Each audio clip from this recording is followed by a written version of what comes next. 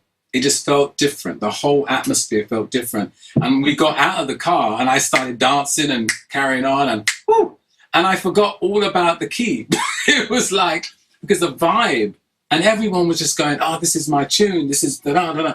Everyone was saying, "Yeah, man, this is the one." And Joe did this to convince me and convince the rest of the guys. Obviously, you know, this is what it's all about. But I mean, David said that they didn't retune it, but I think in the mastering, I think they slightly did. He says they didn't, but I think they did. Because on the Like It What do you mean What do you mean retuning? Take the vocal, tune it? basically, yeah, I think they kind of sped it in a way so therefore it just was slightly in tune. I'll tell you why. Because subsequently, because of the number one of Instinctual, BMG decided, look, you know, we should get a few mixes, maybe do a few imagination mixes and stuff like that. So Frankie Knuckles did a version of Changes. Tony Humphries, I think, did Music and Lights. T-Coy did a very interesting version of Illusion. And that's all I will say. Wait, is he so sweet? That's all I would say. David and I, we wrote a track called Love's Taking Over, which became a single, which one of my favorites. And then there was a track I did called Give In to Love, which David actually produced as well, which Byron Stingley then did a version, which Peter Rohofer took a cassette of my demo of Give In to Love and said, I'm going to keep this and one day use this for 10 City or Byron Stingley. And that was like 4 years later, he then recorded it on Byron, but he kept that cassette. So I remember, you know, one of my songs on there. So after doing that, Arthur then said, I have to have you on my album. And I remember even when we were doing Instinctual, the whole Shakedown atmosphere, Shakedown New York, Arthur Baker, you had all these up and coming DJs. You had all these, you know, was it Gail King? Is it Gail King? Gail Sky King, yes. Gail Sky King. She was great. She was in the early stages. And I was there with her hanging out all the time. Tippy Morales.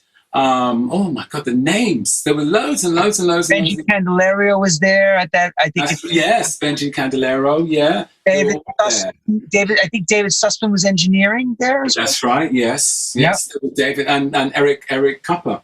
Eric Cupper was my right-hand person. He was with me. I kept saying, I have to have Eric there. I have to have Eric there. He's, you know, so, you know, I'd say to Arthur, look, please bring Eric, you know. And I was surrounded, you know, leaving New York, leaving London, being in this situation, I was around all this whole New York atmosphere of Latin American type DJs and mixes, the Latin Rascals, that was it. Yes, Tony Moran and Albert Ferrera. Yes, the Latin Rascals. Yeah. It's only coming back to me now because I'm remembering, because they were all there. We were like, and they were getting me to sing on tracks and this, and then I went back to do Give Into the Rhythm, and Arthur sneakily got me to sing backgrounds on practically everyone's record. He actually got, he had, I remember we did a track called Inspiration, and Darryl Pandy was coming into town and coming out quickly. And he came into the studio and he said, look, make sure there's a bucket of Kentucky Fried Chicken. And I could understand this. And then you had Tata Vega, and she was breastfeeding her child. And they're all around the mic. And then you got Darryl Pandy eating chicken while singing, "You're my inspiration." And he's like singing. It was hysterical. It was quite funny. And you can smell the chicken, the KFC, the Kentucky Fried Chicken in the studio. It reeks everywhere as soon as you open the box. It's like I freaked out, but he's singing and eating. And the grease is falling down his face as he's screaming, you know, and I'm there laughing. And then one of the interesting experiences, I did a version for Jackie O. Is it Jackie O, the club? There was Jackie 60, I think it was. Jackie 60. Jackie 60. That's another club in New York. Yeah. Arthur asked me to do a version, which is a very hard to find version of "Swept Away," the Diana Ross Daryl Hall track, and which I did do. and I had Tawadra G on backgrounds along with Fonzie Thornton. And Fonzie was there in the waiting room. He didn't see me, but he's very on it. He's really, really on it. And he came into the studio and he said to Tawadra, I told you it was him. I know it was his voice. And he was talking about me. It's like really it was surreal because I'm there an admirer of his work. Now everyone, let me tell you who Fonzie is because he's mentioning big names. Fonzie sang in backgrounds with Luther in Chic. Chic, all Change, the group Change. Tawadra G went to work on her own single called Juicy Fruit with James Mtume. Mtume. James Mtume, the other jazz musician. So here you have some really heavyweights, and they had humongous hits, and they're all coming in and working on backgrounds on Lee John stuff. So yeah, it was like crazy. Surrealness is all around you. It's crazy. Yeah, and the thing is, what I picked up from them, they picked up from me. I've had a lot of magic moments like that. I'm trying to think of this one singer who worked with Stevie, and she was on when I was in Los Angeles. I can't remember her name, and she had the voice of thunder, and and I had to go in and sing and do my bits and stuff, but it was a great exchange of style, which you feel comfortable with. It wasn't like you're competing with somebody. And there's a lot of love too. There's also this, like I call it, borrowing. Yes, yes. Giving, because I've had it here. But all the people you mentioned have come through these doors, and we've all worked on different sessions together. And it was never work. It was more like a party. Yeah, it was always fun. You had to laugh constantly, and then it was 10 minutes of singing like that. That's it. Yeah, that's laughing, it. And you remember this person or this, and then all of a sudden, okay, hit the record button and track it. And within 30 seconds, the background sections were done. You were like, yeah. What? 2 hours of yakety, yakety, yakety. And I'm hearing, yo, did he tell you this? And I'm sitting there in the microphone. And I was what I really wished was that the tape was running through that part, because that's where it gets really funny. That you have to be in those sessions. But when he's telling, I can visualize it completely. It was I've had a very diverse, I've done acting, I'm producing, I'm on my 9th documentary, because film has become quite a big, important part of my life, documenting things. I did a documentary on St. Lucia. We have this Flashback project's nearly a decade, and finally it's getting the right home and the right people, because I've had, so many up. You get to the point of the ladder and you just slide back down and you get up again, and I've been pushing and pushing and pushing. But I'm a kind of person where, okay, that train didn't leave the station, let's get the next one, and we're going to make it work. And throughout my career, I've managed to do, as I said, do different things, acting and writing.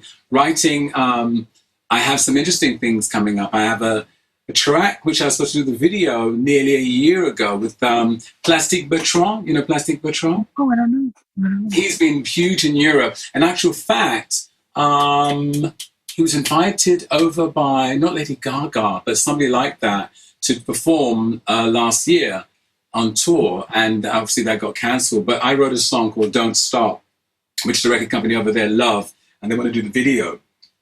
And it's got a Daft Punk feel to it. Oh, that's fabulous. A wicked producer in Italy I'm working with called Dario. And when you hear it, you're going to go crazy. It's really good. But we need to have the two of us together, to film it. Right. But I've used Dario in a few different production things, because I've got a lot of stuff in the can. I produced as well. I've got a track with Precious Wilson, Precious Wilson. Oh, sure. I Can't Stand the Rain. Well, when you hear this track, we have a track called Living in Hell. And she sounds, it's like a somebody else's guy kind of feel when you hear that. Whoa. But See, here's what I find with you. I always feel like when we catch up, you're into some groundbreaking stuff. It's kind of like, I always say the same thing for myself, like being the Forrest Gump. Like, you're always there at the right time. You know that movie, Forrest Gump? It's like, John Kennedy's right there. He's next to when I had that success. It's like, like you said, I was at Shakedown in New York when all that energy, house music. Yeah, meanwhile, you're not a house artist. You're not a house music artist. You are a professional artist that I look at from the R&B side, maybe with dance elements, but I never looked at you like house or say the other one, Speed Garage or any of those. Like, I can't genre you. I just say Lee John, the artist. Like, Lee John, like, you said Daryl Pandy. What do I think of? House record, Chicago. Yeah, Chicago. Right away. Like, Shaka Khan, that sound. What she's got, R&B flavor. And, but I can never say Lee John's a house artist, even though you've done by accident or by necessity, someone taking the track and remixing it to that direction, and all of a sudden now you're in this new vein of house music, in a sense. Yeah, I mean, it happened with the Mighty Power of Love, because there's another big record. Yeah, I mean, that was a house record to start, the original. It was more UK house, and then Lem Springsteen and Muta Swing, they gave it the American house, which it didn't take anything away from the song, which was cool. And then bringing it up to date, I'll say 2016, I had a hit with Mary Wilson with Time to Move On. First time she'd been in the charts since the 70s, since the Supremes. And I wrote a track, Time to Move On, which I'd actually recorded her years before. And that's an interesting story. It was a time when the Supremes were supposed to go on tour. And in my house, there was a whole thing going on. Oh, that's going to be in the book. I can't talk about that. But there's a lot of stuff. Anyway, I recorded this song, and actually, I'm thinking of really. You better buy his book. You hear this? His book is going to be out now. It's going to be a lot later. But what you have to buy now, actually, and watch. I don't know if you guys haven't watched it, but my best friend Leroy Logan, his life story is in the Small Axe series, produced by and directed by Steve McQueen. And in the episode Red, White, and Blue, it's all about Leroy. But there's a character playing a little person called Lee John in there as well. So I've now been portrayed in a TV series. So that's an interesting part of it. And actually, John Boyega is playing Leroy, and John Boyega's been nominated for some Emmy Awards. So that's playing you? Exciting time. Wow. He's playing you? Time, No, not John Boyega. No, John Boyega's playing Leroy. But oh my goodness! My brain. The young guy playing me is a huge West End star. He's played Judas. My brain is his name. They're going to kill me. He's a very talented guy, great voice, great personality, and he plays Lee John in Red, White, and Blue, the Small Axe series, which is on Amazon. And Leroy has a book, so you want to see a prequel to how my life was in his life when he became a not black policeman, but policeman. Check out his book, My Life as a Policeman.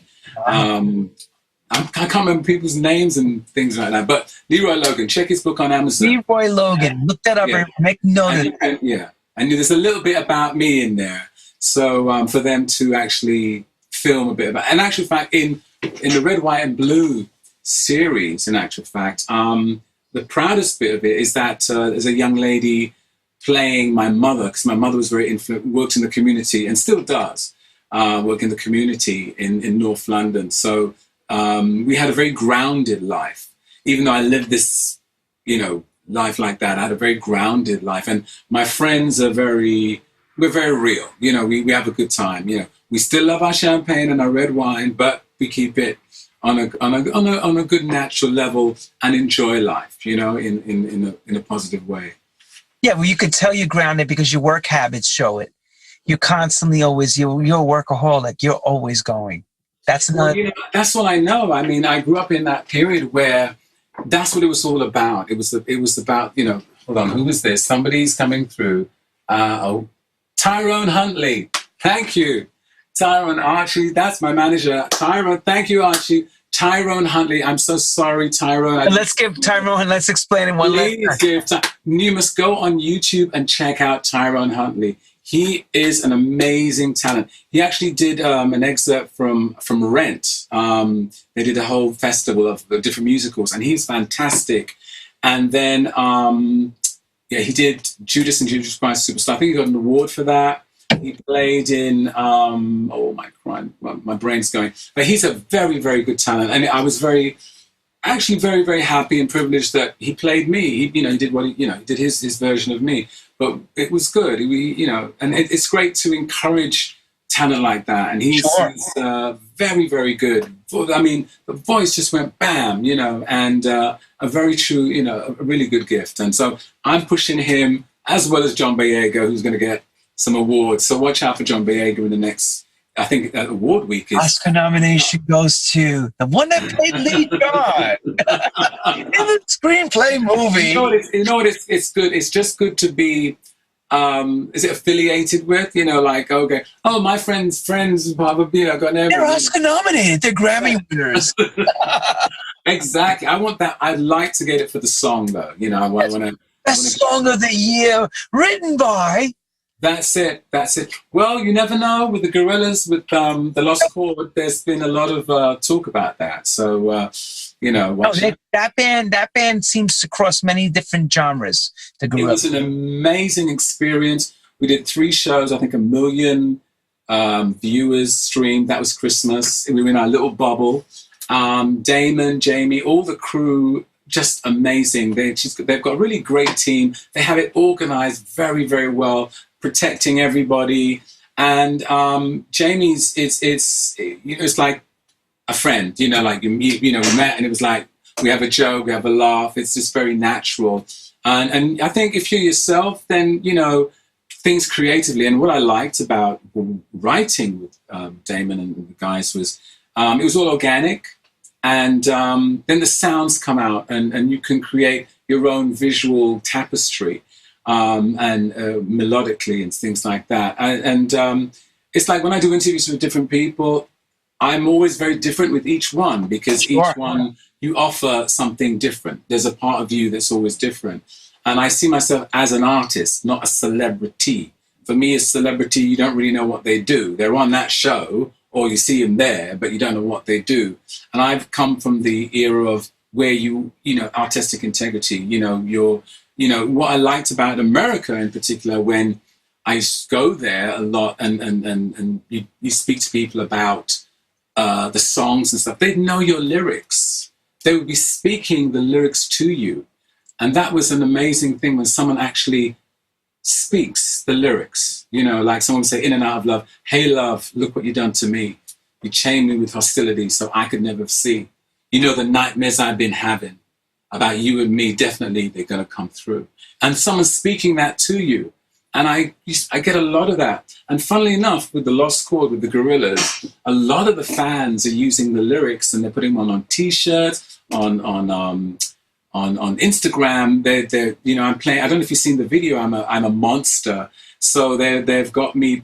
The character I'm playing is Poseidon, and that was interesting because that took 5 hours, 6 hours of makeup. And believe me, it was a lot of makeup. I didn't have my ears. They were like over here. And the costume designers were fantastic. Really the best, and I had to get myself in trim to wear the outfit, So it was very, very good and very well thought out. And we did this all in the COVID environment. But when I say COVID environment, I mean in a bubble. So it was done. They looked after the crew, made sure everybody was tested. And to make the product, to make, a piece of art. And that to me is if we could still do that now, that people get out there, let's face some more challenges. Let's get out there and do it. It's not easy. It's not easy. And the governments and all that frustrate us when we watch TV. But, we got to keep the entertainment going, got to keep the music going. We've got to find a way so that the DJs also can get out there and we can start dancing again and getting into the groove and start making the music. Hallelujah. Amen, Lee John. we have to start doing. We've got to, you know, because otherwise we can talk and talk and talk and talk and talk, and we can be having these conversations, but at the end of the day, it's in the groove. You know, it's what's going down. It's like, whoo, you know, I want to, you know, get down there and do it. Nobody knows the inside. That's me. I want to get out there. Right. That's tell somebody. You know, and that's what it's all about. I have a question for you. That's being that you come from both sides of the business, the old business, which is the vinyl, CD, cassette business, opposed to the digital streaming business, the Spotify generation. Have you embraced it lovingly? This new this new way of us. I don't mean to insult or make you laugh, but have you embraced it the same way, like as you remember the golden era of the music industry? The way you say it, lovingly. Have you embraced it lovingly? I don't know how to play it, because it's like, all right, have you embraced it with acknowledged? Have you acknowledged that it exists? Yes, I have. To be honest with you, I've always been a person, if this is where we have to change to, that's what we have to do. And my team were the same way. It's like, what other choice do you do? You know, I think in the 90s, where there were still changes going on, and late 80s, 90s, there were changes going on, and we were trying to swim a different way, and it was just not happening, and we're still trying to swim that way. And I learned, no, you know, you have to, there's new things always going to be evolving and changing. You don't have to jump on every little thing. You sit, you observe, and you know, you go into what you think you like. We've just had to embrace, this is a way to get to new audiences. And I would just say, like I was saying earlier, you have to be very careful what you put out. And if you put something out, make sure it counts. Don't just put it out, you know, boom, boom, boom, boom. Make everything a moment to, you know, like it's a premiere that you're going to put out there, something worthwhile. So everyone can be pushing to that level. So we've just had to adapt to what is available to us now, especially in these conditions, especially, you know. Sure, because I'm noticing too many. What I'm also noticing is another problem. It's not bad nor good, is that there's too much product coming out. Amen. I totally agree with you. And the quality isn't as good. And you know, like, I was listening to, what's his name again? His new record. Oh my goodness gracious. He got sued because they used a Marvin Gaye riff. Oh, you mean Robin Thicke. Robin Thicke, yes. Now, the new record I heard, I don't know what mix it was, it sounded like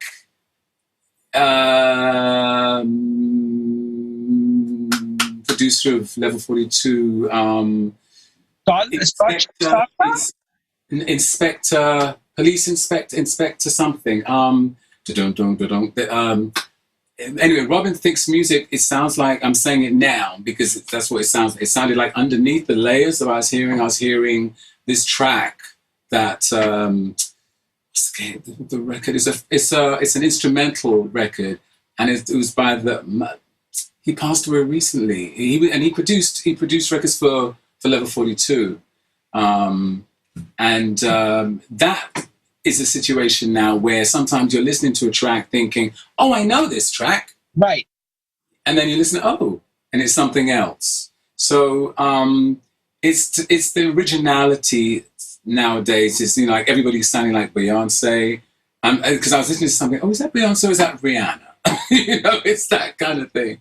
You know, and also those everlasting melodies that stayed forever. You know, even the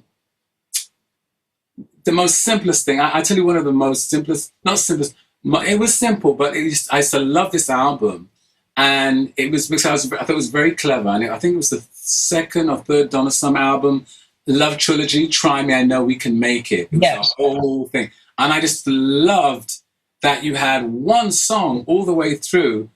Try me, I know, we can make it if we try. And it was a whole song. And that was, to me, that was really clever, you know, but it was original. You know what I mean? So it had a dark, and that I think, and someone was saying to me the other day, they think that because of where we are in right now, that music is going to be a little bit more kind of having a bit of the disco aesthetic to it, a little bit more fun, a little bit more because happier, people, a little more happier, yes. a little bit more happier. I think we're in that situation, and I'm listening to a lot of radio now, you know, because there are not much options, and I'm hearing, you know, I'm hearing a lot of uplifting music, but music, I'm thinking, oh my God, oh wow, remember this, you know, which is great, you know, so that's it, folks. And now the main question is the ending, the highlight. Have you hit the highlight yet of your career? Do you feel high powered, or are you still striving for something that? I'm creating a lot of different things, and for example, I have a duet with Jorge Vasillo. He's a 2-time Grammy Award-winning Latin American artist, really, really talented. We have a track called Solitude. Really great friend of mine, brother Nick, inspired me because he did this mix that I never expected to happen, and it really got the engines going. I thought, wow, Nick, this is fantastic. And so I decided to ask Jorge to sing it in Latin while I'm singing in English. And it was just an idea. And it's expanded. We have a video, and that's something coming on. So I'm just, you know, going from different projects, different creative things, you know, where we're definitely going to finish the Flashback documentary, which is, my goodness, we got over 100 interviews, over 500 hours, which we're editing into a serial. You know, I did a documentary on St. Lucia in 2019, which is now going to be broadcast, from what I was told. There's a few other things I've done, acoustically shows, which I've been doing where I'm just using guitar and keyboard, because that's another source of expression that I like to do. I can do my jazz stuff, I can do an imagination stuff, but do it acoustically. So you're seeing a different interpretation. Mm-hmm. I think sometimes when you are a artist, a soul artist, a black artist, they want to put you in a box. Especially in the UK, they want to put you in, you can't do rock, you can't, you know, you have to be, this is it. You cannot go here, you cannot go there. And I say, as we say in England, bollocks. I do what I want, you know, I want to. He cleaned it all up. He beeped himself. I beat myself, you see, I do that. I don't care, you know? He's got his own button. Listen to him. My own beep. Yeah, because I think, you know, hey. Someone just wrote to me real quick. Was it Boone Gould regarding level 42? When you were mentioning Boone Gould or Wally Badarou? That's it, Wally Badarou. And Inspector something, wasn't it? Yeah, Inspector, that's what they wrote. Chief Inspector. Chief Inspector. That I'm was thinking Michael Stooks. Listen to the Robert Thicke record. That's the Ding Ding Ding Award. That's it. That is it. Who's that said that? Michael Stooks wrote Chief Inspector. Yes. Wally Badarou. Yes. Thank you. Thank you. That was the one. See how they care? They're listening. They're writing and telling. That's good. That is good because, you know, listen to the Robert Thicke record. Maybe I'm wrong, but I was hearing it and I'm thinking, Okay, so all right, so that goes to another question. So if someone, and this has happened, can I just interject? I must say this quickly, very, very quickly, before you get asked a question, because time is going quickly. I'm gonna let you go. One more question.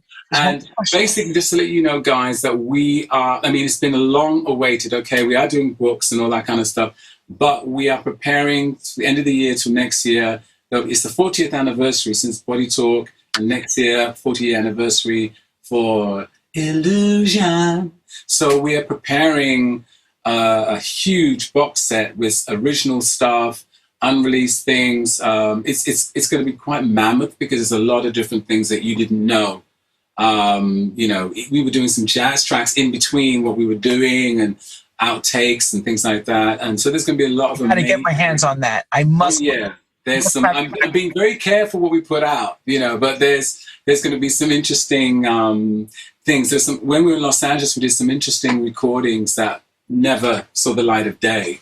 So we're going to and some interesting mixes as well. So we're going to definitely have that all together for the first time. So it's not, because generally they do the greatest hits and it's just the first, second, third, but we're going to have that. It's almost like saying an anthology in a sense. Yes, it will be an anthology. Anthology of Lee John's imagination. Yes. Yes, it will be.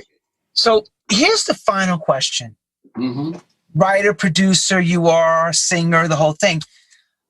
How do you feel about when someone samples something that you worked on and uses it, like with Burning Up, for example? We've spoke about this. We've said this a few times. We talked about the piano part. You and I spoke about this. Yeah, you burn it up, burn it, ba, ba, ba. You know, that piano part is so hot and so synonymous. If you heard that in a new track, how do you feel about that as a producer, writer, someone lifting your stuff?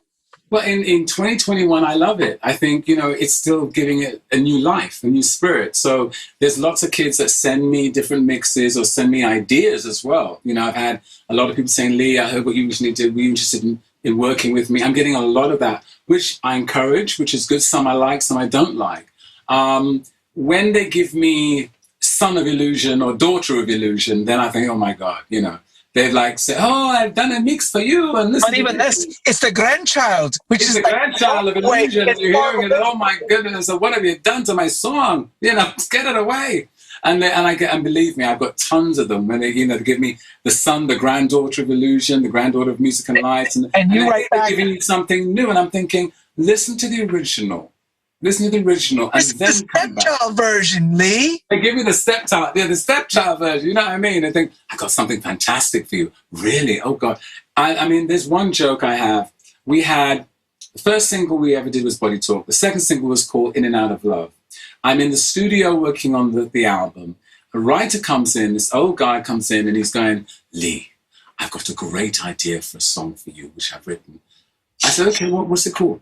Body Love. I said, okay. Now we've just had Body Talk. So you said it with a pregnant pause. You went, he said, okay. Body Love.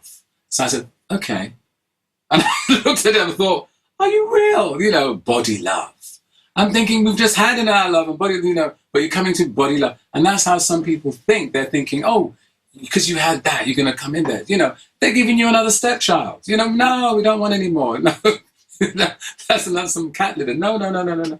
And that's the thing about all of us. I like it when they're creative with it. If someone took Burning Up or they took Music and Lights or whatever song it may be, you know, Mighty Power of Love, you know, they take it, which they have. In actual fact, we're now trying to track, because there's certain people have sampled the beginning of Instinctual, with which a lot of people forget.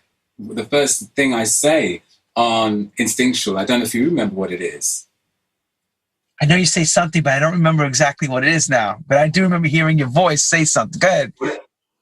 Give me the music. Hey, give me the music. Boom. And the bass line pops.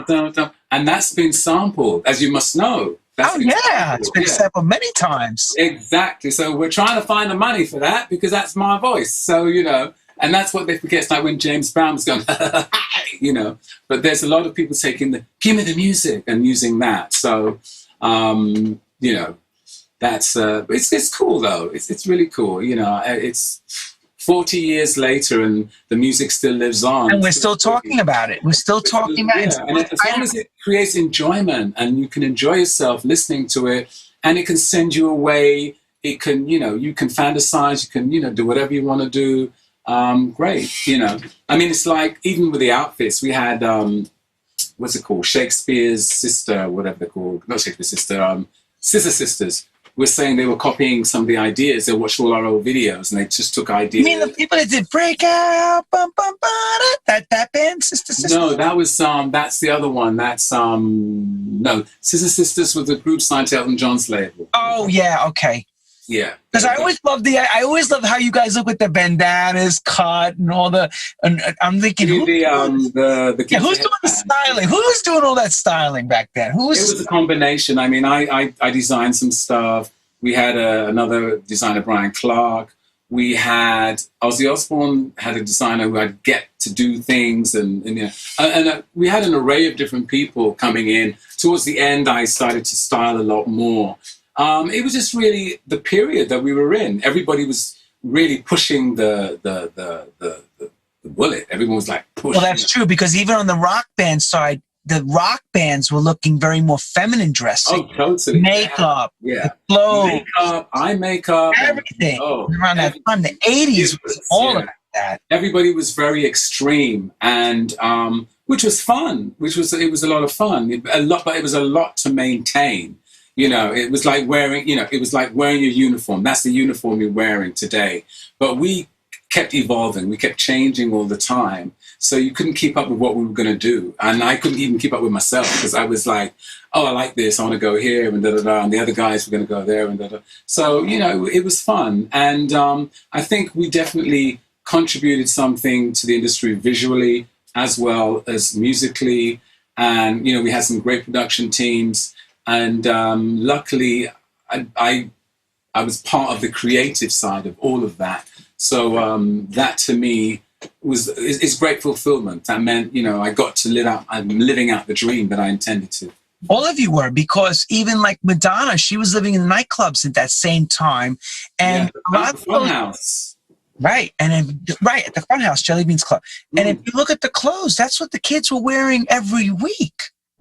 Exactly. She was just putting things together from what she was living through. Yeah, I mean, the thing is, the UK stood the torch, had the torch, because a lot of the Americans were taking a lot of stuff from the UK. I mean, Jeffrey Daniels from Shalimar came over to the UK. He just loved the style.